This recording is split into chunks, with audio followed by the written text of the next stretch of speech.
저가 루터와 교회 개혁이라는 제목의 말씀을 로마서 1장 17절을 근거로 해서 살펴보려고 합니다.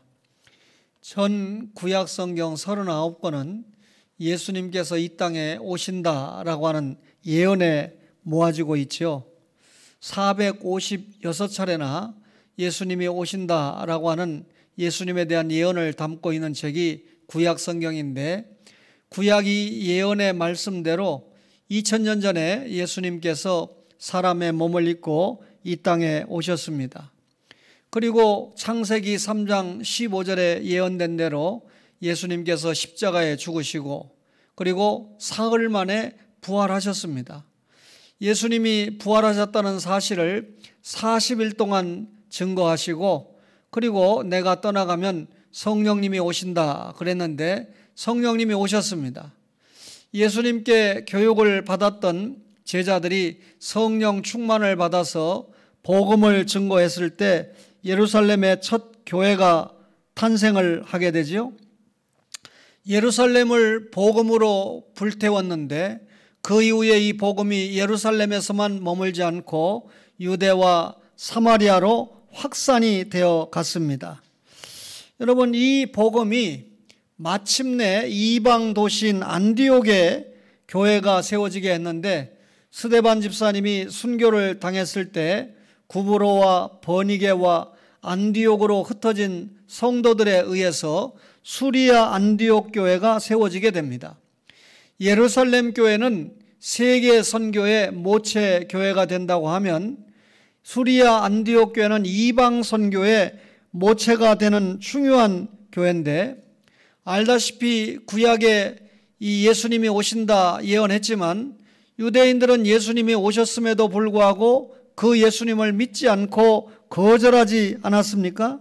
그래서 이 복음을 유대인들이 아니라 이방인들이 믿음으로 하나님께서 예정하신 사람들이 주님을 영접하고 교회 안으로 들어왔던 것입니다. 그리고 이 복음이 로마도 예외 없이 불태웠는데, 오늘 우리가 로마서 1장 17절을 읽었는데 바울이 로마 교회에 보낸 편지가 로마서이지 않습니까? 로마에도 주님의 복음이 들어가게 됐습니다.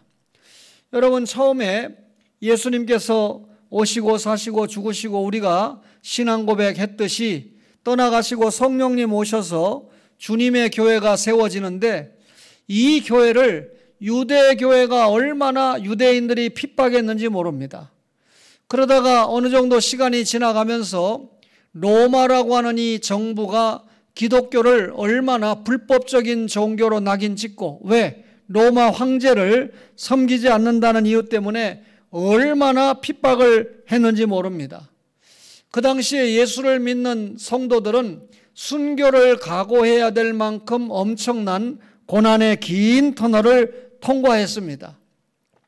그러다가 로마의 콘스탄틴 대제가 일어나는데, 황제 중에 황제라고 해서 콘스탄틴 대제라고 하죠. 313년에 그가 기독교를 공인했습니다. 그리고 380년에는 데오도시우스 황제가 아예 기독교를 공적으로 인정한 정도가 아니라 국교로 만들어 버렸습니다.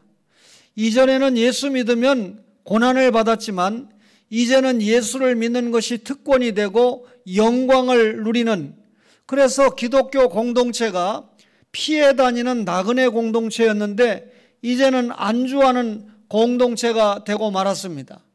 예수님을 믿는다는 이유 때문에 성직자들은 여러 가지 특권을 누리는 그런 시기를 맞이하게 됐는데, 여러분, 예수 믿는 일, 교회 운동하는 일에 환난이나 고난은 면했지만 교회 안에 기독교가 공인되고 국교가 되면서 내적인 시험거리가 생기게 되었는데, 여러분, 기독교를 국교로 삼으니까 예수 안 믿으면 죽는 겁니다. 자기가 다른 종교를 믿고 있다고 하더라도 저 예수 믿습니다 하고 교회에 나오지 않으면 그만 엄청난 고난과 심지어 죽음까지 찾아오니까, 불신자들이 예수 안 믿는 사람들도 예수 믿는 것처럼 교회 안에 들어와서 활동을 하다 보니까 교회가 순수한 이 복음 공동체의 모습을 유지하는데 어려움을 겪게 됩니다. 말하자면 기독교회가 타락의 징조를 보이게 되었다, 그 말이죠. 그래서 우리가 590년에 그레고리 1세가 로마 교황으로 등극한 그때부터 1517년까지 약 1000여년 동안을 중세교회의 암흑역사다, 이렇게 정의를 합니다. 여러분, 590년에서 1517년에 교회개혁이 일어나기 전에 632년에 여러분이 잘 아는 마호메시라고 하는 사람이 자기가 이 하늘 계시의 음성을 받았다고 하면서 마호메교, 이슬람교를 만들게 됩니다. 그런데 아시다시피 이슬람교가 이 터키를 중심으로 해서 동방 지역을 다 자기 수중에 넣지 않습니까? 그리고 로마 천주교회가 아까 말한 대로 기독교가 공인되고 국교가 되고 그레고리 1세가 드러나면서 원래 기독교 교회의 모습을 싹 변질시켜서 로마 천주교의 모습으로 천년을 이끌어가는데, 동방 지역은 이슬람에게 뺏기게 되다 보니까 서방의 이탈리, 로마를 중심으로 해서 유럽권을 중심으로 해서 서방교회를 이끌어 갔습니다. 그런데 여러분, 이슬람교 말할 것도 없고요, 로마 천주교회가 순수하게 주님의 십자가와 부활을 전하는 종교가 아니잖아요. 하나님께서 장구한 구약의 역사 동안에 예수님을 보내시겠다고 약속했고, 약속대로 그 예수님이 이 땅에 오셔서 구약을 성취했고, 이제 다시 오시면 모든 신구약 66권의 예언이 완성되는 거 아닙니까? 그런데 이 완성 직전에 이 이슬람교와 로마 천주교회가 동방 지역과 서방 교회 지역을 완전히 타락을 시켜서 주님의 십자가와 부활의 복음이 제대로 전해지고 가르쳐지지 않았습니다. 중세 청년은 영적 암흑의 때다, 그 말이죠. 이것을 하나님께서 청산시키기 위해서 독일에서 새로운 교회 운동이 일어나도록 하셨는데, 이 일에 준비된 인물이 마르틴 루터라고 하는 신부였습니다. 하나님의 관심이 독일에 모아졌는데요, 여러분, 이 라인강 지역에 게르만인은 종교성이 아주 뛰어난 민족이었습니다. 이 게르만 민족 중에 기독교를 믿은 사람들은 서고토족인데, 게르만 사람들이 2세기 말부터 남하를 시작을 했죠. 그리고 켈트족을 압박을 해가지고 프랑크 왕국, 말하자면 독일을 건설하게 됩니다.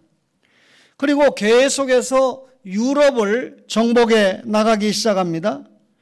이들이 AD 246년경에 이 터키에 있는 갑바도기아 사람들과 전쟁을 하던 중에 많은 사람을 끌고 왔는데, 갑바도기에는 유명한 교부들이 많이 일어날 만큼 예수님을 잘 믿었던 그런 장소입니다. 그러니까 이 갑바도기아와 전쟁을 하면서 그들을 포로로 받으면서 그들을 통해서 십자가의 복음을 받았다고 우리가 생각하는데, 그 중에 대표적인 한 사람이 울필라스입니다. 여러분, 아까 콘스탄틴을 이야기했는데, 콘스탄틴 대제가 313년에 기독교를 공인했다고 그랬잖아요. 여러분, 이 콘스탄틴이 기독교를 공인한 이전과 이후에 기독교의 신앙과 삶이 엄청나게 달라졌습니다.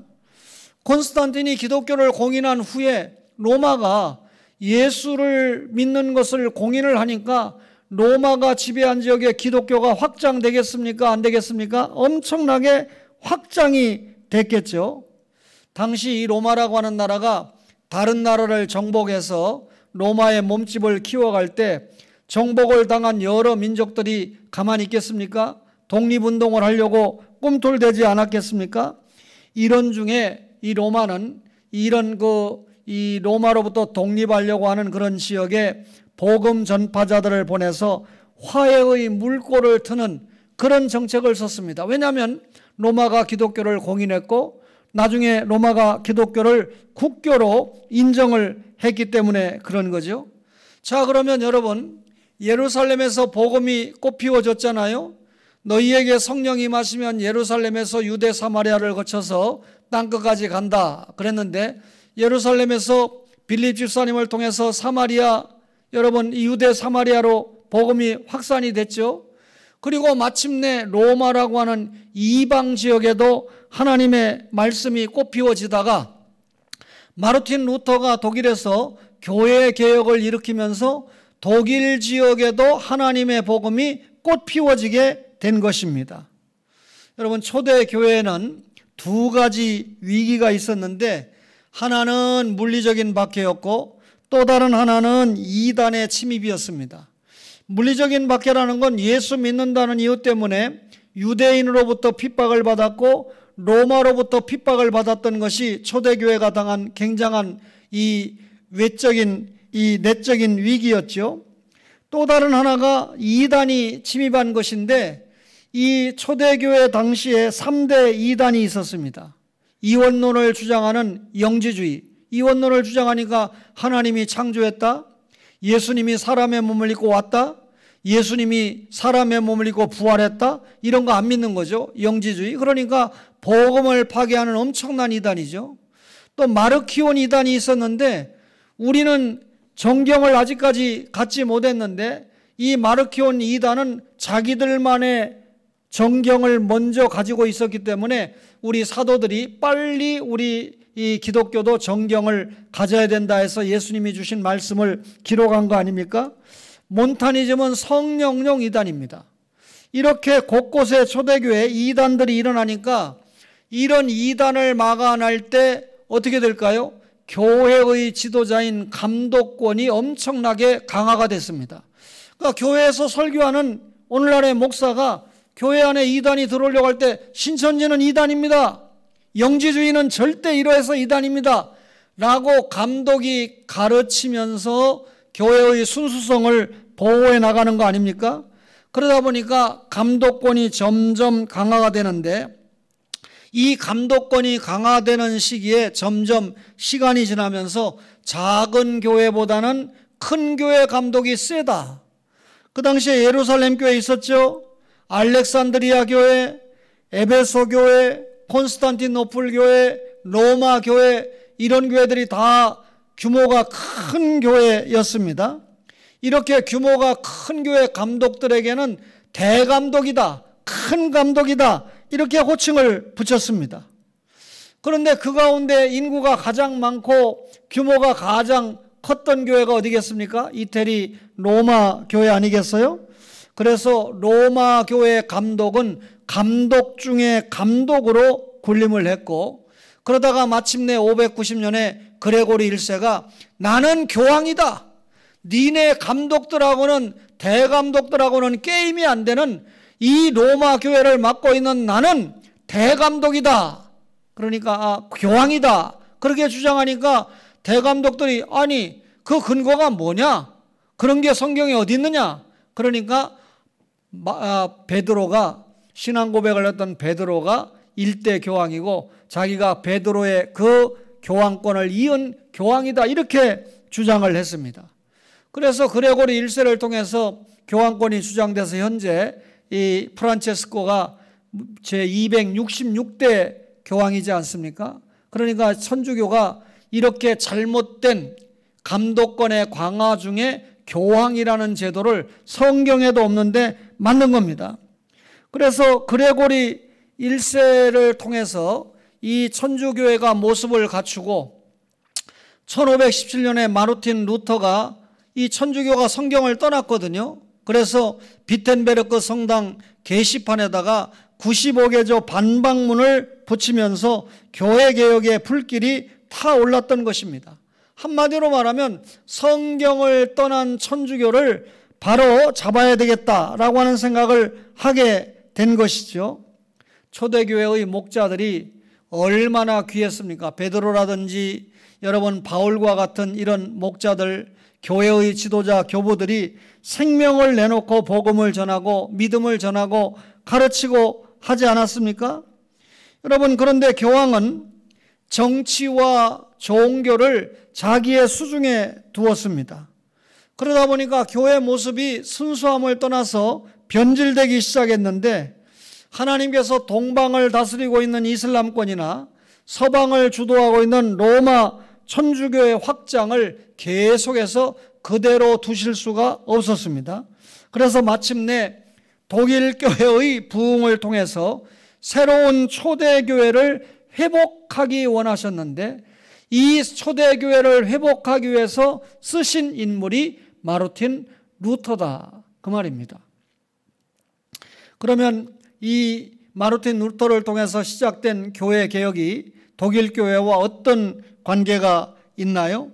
중세 천년은 로마 천주교회를 통해서 본래 사도적 교회가 완전히 변질되도록 나타났다 그랬죠?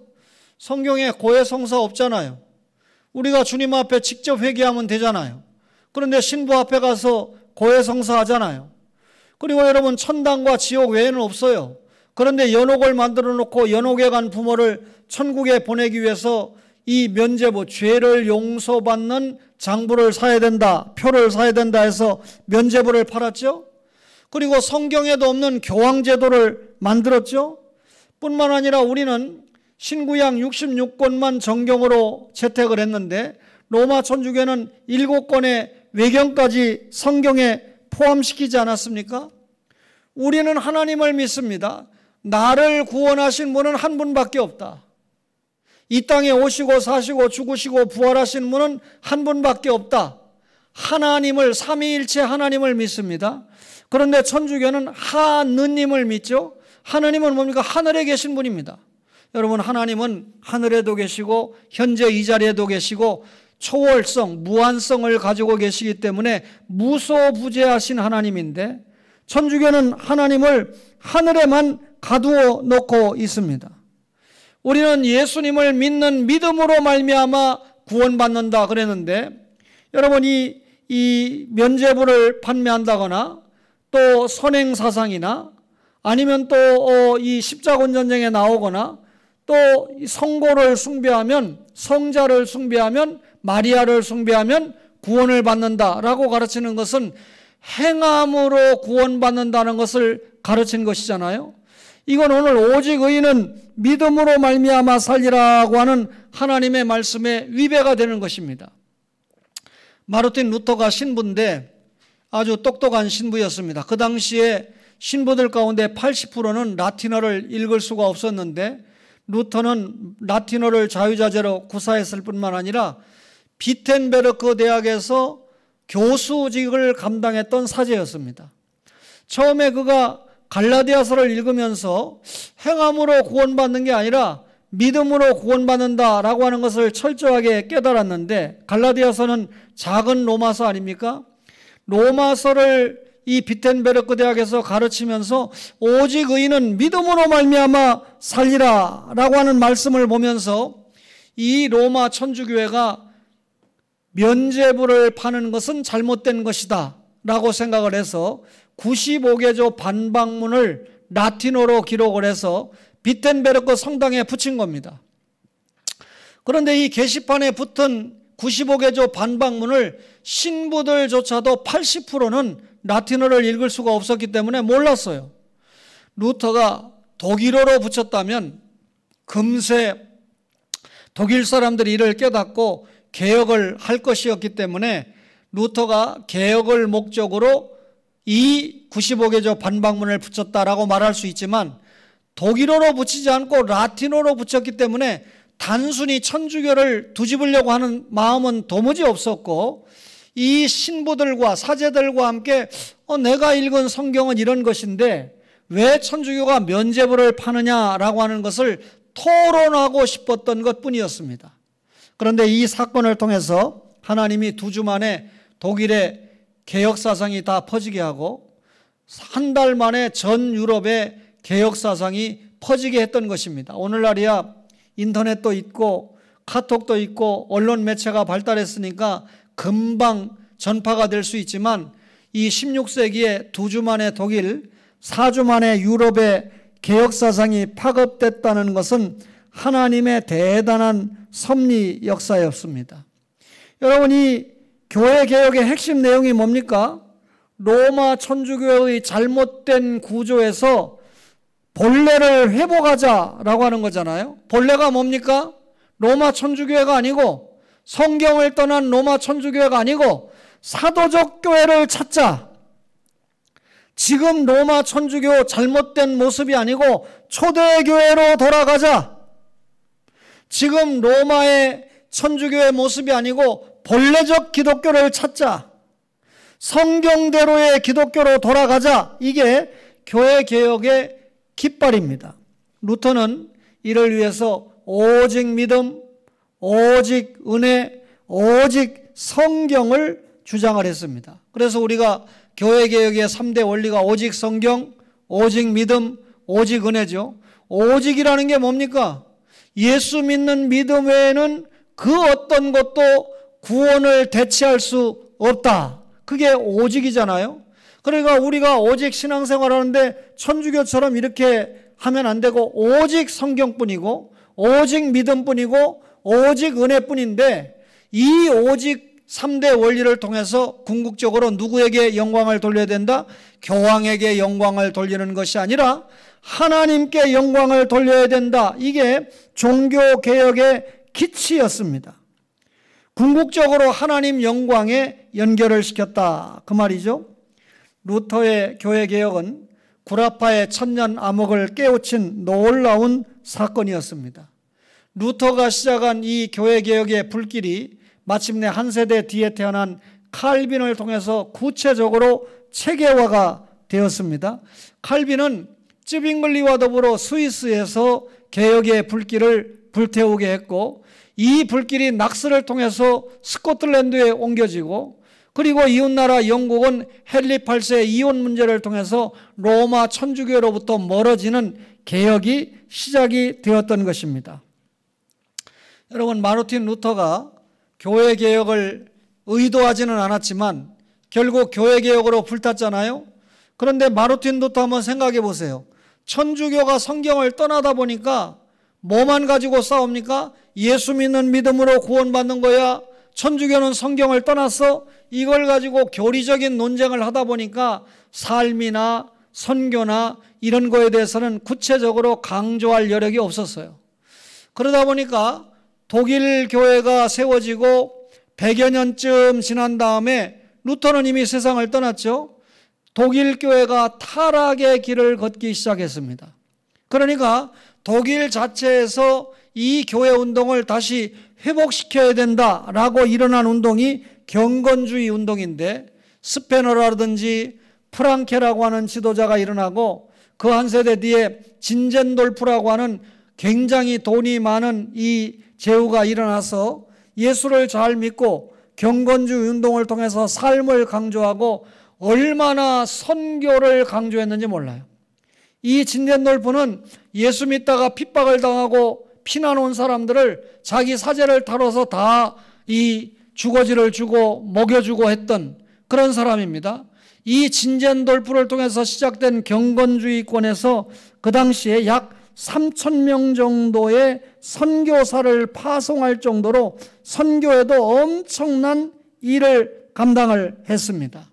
그러니까 이 경건주의 운동을 통해서 이 100여 년 동안 약 3,000명의 선교사를 파송해서 십자가와 부활의 복음을 전파했고, 이런 선교 운동의 일환 속에서 결국 영국의 이 웨슬레가 일어나서 세계는 나의 교구다 라고 하면서 선교 운동을 펼쳤고, 조지 휘필드나 요나단 에드워드와 같은 사람들을 통해서 미국에서 대각성 운동을 일으켰고, 이런 운동의 일환 속에 구두 수선공 출신의 이 목사가 일어나서 세계의 선교를 감당해야 된다라고 감당을 하므로 이 미국의 북장로교나 남장로교, 호주 장로교, 그리고 캐나다 장로교와 같은 곳에서 의사들이, 그리고 많은 이 공부를 한 이 학자 목사들이 우리나라에 선교사로 들어와서 우리나라에 복음이 심겨진 것이 1884년부터 본격적으로 시작이 됐던 것입니다. D.L. 무디가 이 경건주의 운동의 이 산물로서 일어난 후반부 지도자였다라고 하는 것을 생각할 때 여러분, 한 교회가, 한 단체가, 한 나라가 하나님의 복음 안에 제대로 세워져서, 믿음이 세워져서 복음 운동을 전개할 때 어떤 역사가 일어나는가 하는 것을 우리가 보게 됩니다. 독일이 교회개혁이 일어나서 엄청나게 잘 살게 됐거든요. 지금도 뭐 독일 대단하잖아요. 목사의 딸인 이 여성이 16년 동안 총리를 하다가, 그 나라 대통령은 명목이니까, 예, 총리를 했는데, 메르켈이죠. 그만 자기는 가정을 돌보기 위해서 돌아가야 되겠다는데 지금 국민들이 난리잖아요. 조금 더 해달라고. 그래서 물러나는 것도 제대로 못 물러납니다. 여러분, 우리가 이런 이 복음, 이 역사에 충실한 나라들의 지도자를 보면서 많이 배워야 됩니다. 할 말이 많지만 그렇잖아요. 그분이 목사의 딸이에요. 더군다나 동독에 가서 설교를 했던 목사 딸입니다. 우리로 말하면 북한에서 이 교회 세우고 목사하던 딸이 한국의 대통령이 됐다. 16년을 통치를 했는데 너무 잘하니까 이 서독과 동독을 포함한 전 독일 사람들이 제발 좀 더 해주세요 라고 이 여성에게 부탁을 하고 청원을 할 만큼 그렇습니다. 그 남편이 얼마나 외조를 잘했는지 전혀 드러나지 않아요. 사랑하는 우리 초원의 가족 여러분, 그래서 독일 교회가 너무 잘 살게 되었을 때 타락하니까 이 복음을 하나님께서 다시 어디다 옮겨 심었습니까? 영국에다가 옮겨 심었는데, 영국이 교회개혁이 일어날 때 이 헨리 8세와 에드워드와 메리와 엘리자베스를 거치면서 성공회가 만들어졌잖아요. 로마 천주교와 기독교를 적절하게 짬뽕한 혼합주의 종교인 성공회를 만드니까 우리는 순수하게 기독교 복음을 지키겠다 해서 미국으로 건너간 사람들이 청교도 아닙니까? 스코틀랜드를 떠난 사람들이 언약도 아닙니까? 이들을 통해서 오늘날의 미국이 건설된 것입니다. 여러분, 그러면 이 루터를 통해서 독일의 교회개혁이 일어난 것이 결국 이 칼빈을 통해서 교회개혁이 체계화가 됐는데, 기본 정신이 뭡니까? 오직 의인은 믿음으로 말미암아 산다라고 하는 겁니다. 하나님께서 많은 로마 천주교의 신부가 있었는데 그 가운데 마르틴 루터에게 영안이 열리게 했습니다. 영안이 열렸다는 것은 성경을 보는 힘이 생기게 됐다, 그 말입니다. 루터가 신학을 통해서 신구약 66권을 체계적으로 보았습니다. 그러면 루터는 어떤 신학으로 이렇게 성경을 볼 수 있었을까요? 바울의 신학과 이어지는 어거스틴 신학을 통해서, 칼빈은 자기보다 후배니까 이런 신학자들을 통해서 성경을 보는 눈을 깨닫고, 갈라디아서를 연구하다가 오직 의인은 믿음으로 말미암아 산다라고 하는 것을 깨닫고 있다가 로마서를 학생들에게 가르치면서 오늘 로마서 1장 17절에 오직 의인은 믿음으로 말미암아 산다라고 하는 말씀을 보고 하나님의 의가 누굽니까? 예수 십자가와 부활을 믿는 믿음 외에는 어떤 경우든지 구원받을 수 없다라고 하는 것을 깨닫고 이 95개조 반박문을 붙였던 것입니다. 이걸 우리가 어거스틴 탑 속에서 깨달았다 그래서 탑 속의 경험이다.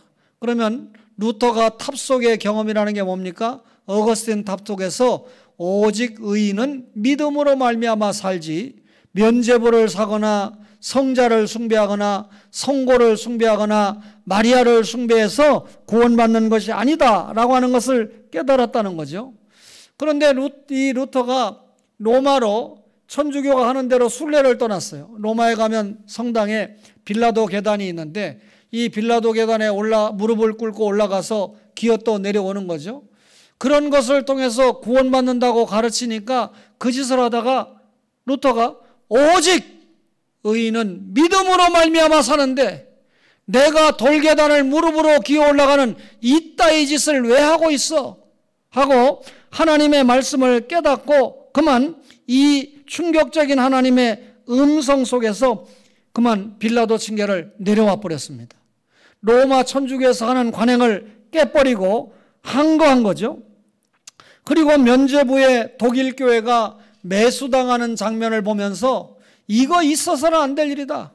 예수 믿는 믿음으로 천국 가는 거지 면죄부를 사서 천국 가는 것이 결코 아니다 라고 하는 것을 세상에 공개하게 된 것입니다. 말하자면 내가 사제로 몸담고 있는 천주교회가 이렇게 부패했다라고 하는 것을 정면으로 고발한 거죠. 루터가 이렇게 고발한 것이 결국 하나님의 영광으로 연결이 된 것입니다.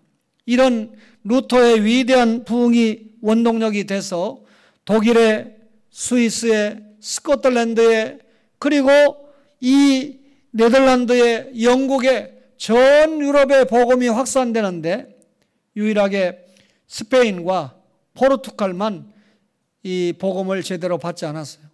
여전히 천주교 국가로 남아있죠. 여러분, 유럽에서 가장 못 사는 두 나라를 꼽으라면 두 나라는 것은 여러분들이 연구해 보면 확실하게 합니다. 지난번에 IMF에서 지원을 받을 때 우리는 금모으기 운동 같은 것을 통해서 극복을 했지만 유럽은 이기주의가 심해서 그런 거 없습니다. 그런데 이 로마 천주교회 센터가 있는 이탈리아나 조금 전에 말했던 포르투갈이나 스페인 같은 나라가 IMF 구제 금융을 신청할 정도로 극한 어려움을 겪었던 것을 잘 이해하고 있죠. 여러분이 보고 있죠. 여러분, 기독교 복음이 들어가는 나라가 세계의 머리가 되고 있다라고 하는 것은 미국과 우리 한국을 통해서 여러분, 우리나라가 도무지 이렇게 잘 살 수 있는 여건이 여러분 누가 만들었습니까? 아무것도 모르고 뭐 박정희가 산업화해서 만들었다 그러는데 여러분, 근간은 기독교 복음이 이 땅에 들어왔기 때문에 그런 거예요. 1884년 이전에 우리 조상들이 얼마나 형편없이 나라를 이끌었기에 어떻게 됐습니까? 일본의 나라 빼앗겼잖아요. 임진왜란 때 그렇게 고통을 당하고도 깨닫지 못하고 또 뺏겼잖아요. 지금 우리가 깨닫지 못하면 또 한 번 당할 겁니다. 제3의 제4의 일본이 일어날 거 아니에요? 그러니 주영 선생은 이런 걸 잘 가르쳐야 되고, 선재나 서진이 같은 이 젊은 친구들이 일어났을 때, 정민이 같은 친구들이 이 나라를 이끌어가는 주역이 될 때 이런 역사관을 분명히 가지고 나라를 이끌어가고 지도자를 투표할 때 그 한 표도 기가 막히게 행사를 해야 되는 것입니다. 여러분, 나라 빼앗길 그 시점에 선교사들이 들어와서 학교 세워주고 병원 세워주고, 그래서 문명이 없어지고, 뭐 한글 세종대왕이 만들어놨는데 썩이나 했습니까? 원문이라고 해서 다 방치해 놓은 걸 선교사들이 성경을 번역하고 쪽복음을 번역하고 전도지를 만들면서 한글을 정확하게 파급을 시키고, 그리고 가정주부들이 한글을 읽고 무식한 삼돌이 목사들이 머슴 사는 사람들이 성경을 읽으면서 이 나라가 이렇게 발전하게 됐던 것입니다. 일본이 그럽니다. 야, 조선 저거 무식한 것들이기 때문에 우리가 정복을 하지 않았으면 못 먹고 못 살 것들이다. 자기들은 메이지 유신을 통해서 1860년대 우리 대원군이 세국전쟁할 때 이미 서양의 문물을 다 받아들인 거 아닙니까? 그걸 우리가 가지고 조선을 깨우쳐줬는데 저것들이 우리에게 감사해야지. 이게 식민지 사관이잖아요. 그런데 아니에요. 여러분, 그것들이 침략 안 했어도 우리에게 선교사님들이 들어왔기 때문에 이들을 통해서 우리가 서양의 종교, 문화, 과학 다 받아서 머리 좋은 우리 민족이 훨씬 더 이 나라를 잘 멋있게 세계의 주권국가면서 선진국으로 이끌 수 있었는데 일본이 철저하게 방해를 놓은 것입니다. 감사하게도 일본 사람들이 예수 믿으라 안 하고 미국과 호주와 캐나다 사람들이 와서 예수 믿으라고 했기 때문에 우리가 예수 복음을 받아들였고, 교회는 민족교회로 발전했기 때문에 3.1운동의 주역도 기독교요, 해방의 주역도 기독교 복음이요, 지도자들이고, 여러분 대통령이 될 수 있었던 인물이었던 김구나 이승만이 똑같이 다 믿음 좋은 기독교 신자였잖아요. 그 중에 세계를 알았던 이승만 대통령이 이 초대 대통령이 되므로 그나마 우리나라의 자유민주주의 국가가 실현이 되고 미국의 헌법 정신이 그대로 이식이 됐던 것인데, 지금 대통령이 되려고 하는 사람이 이승만 대통령 묘 앞에는 안 가요? 그럼 다른 대통령에도 안 가야지. 누구는 가고 누구는 안 가고 이런 것들은 절대 찍으면 안 됩니다. 보수든 진보든. 대통령이 되면 보수도 진보도 다 아우러야 대통령 아니요. 국가장으로 했으면 여러분 이 진통은 있어요. 그러나 국가장으로 했으면 보수 진보를 아우러서 국가장에 맞는 예우를 하고 거기 가서 이번에 총리가 마음에 드는 발언했어요. 제가 볼 때 일방적으로 찬양하지 않고 과거에 잘못된 이것은 계속해서 유족들이 사과를 이어갔으면 좋겠다. 할 말하고 참석하는 것이 원칙 아닙니까? 오늘 교회개혁 이야기하다 보니까 약간 제가 이야기를 했습니다. 다시 한번 말합니다. 여러분 목사는 정치적으로 볼 때 보수도 진보도 아닙니다. 신학적인 면은 보수입니다. 그러나 생활은 진보를 상당히 동경합니다. 그러면서도 진보는 아닙니다. 진보가 잘하는 건 수용하고 보수가 잘하는 건 박수 쳐주고 그리고 한 나라의 대통령이 되면 보수와 진보도 다 포용을 해야 된다. 제가 신학적으로 보수라고 감리교는 저거 교회 아닙니다. 성결교회는 저거 진보니까 순복음교회는 완전 진보니까 저 기장책은 저건 교회도 아닙니다. 이렇게 말한 적이 없어요.